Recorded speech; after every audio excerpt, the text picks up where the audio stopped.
सुप्रभात। मेरा video lectures में आपका स्वागत है। इस वीडियो लेक्चर्स में हम ये बात करने जा रहे हैं कि national policies for person with disability. मेरा पिछला वीडियो था empowerment of womens and childrens के बारे में।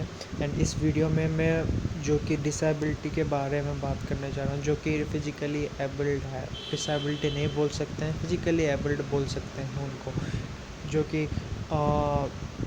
उनका उनका ये नेशनल पॉलिसीज़ में क्या योगदान है, उनके लिए क्यों नेशनल पॉलिसीज़ लागू किया गया है। मैं पेन ले लेता हूँ मेरा।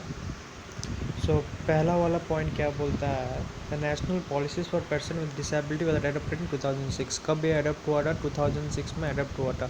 It recognise the persons with ability for the valuable human resources for the country and seeks to create environment that provides them equal opportunities. का मतलब क्या है? उनको भी इक्वल अपॉर्चुनिटीज़ मिलना चाहिए, उनको भी इक्वल अपॉर्चुनिटीज़ रहना चाहिए। वही इसमें एम्फासिस किया गया है, इम्पोर्टेंट भी दिया गया है।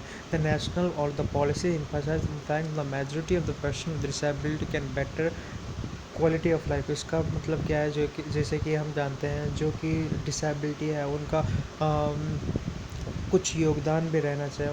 उनको अलग तरह से हम देखते हैं, उनको वैसा नहीं देखना चाहिए।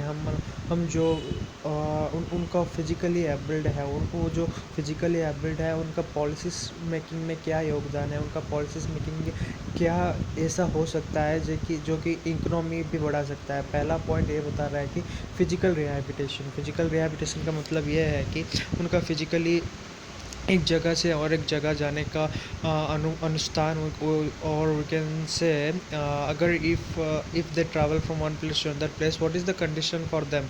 अगर एक जगह से और एक जगह जा सकते हैं, उनका कंडीशन क्या रहता है, उनका उधर इकोनॉमिकल स्टेबिलिटी कैसे रहता है, वही, और मेडिकल फैसिलिटी और इंटरवेंशन भी क्या रहता है, उनका एजुकेशनल में क्या योगदान है, और वोकेशनल ट्रेनिंग दे सकते हैं हम।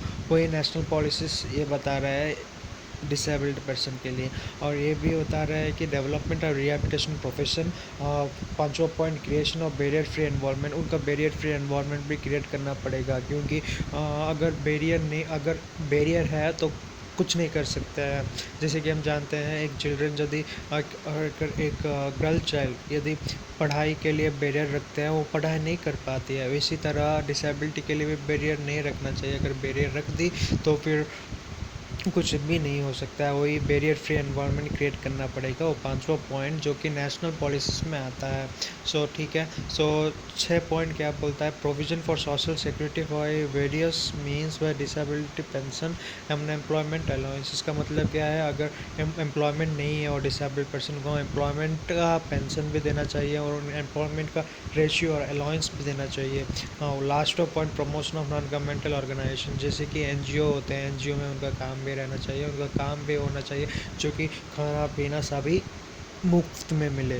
ठीक है, धन्यवाद। यही बोलता है नेशनल पॉलिसीज़ में आता है, national policies for person with disabilities में यही वाला पॉइंट आता है। ठीक है। अब मैं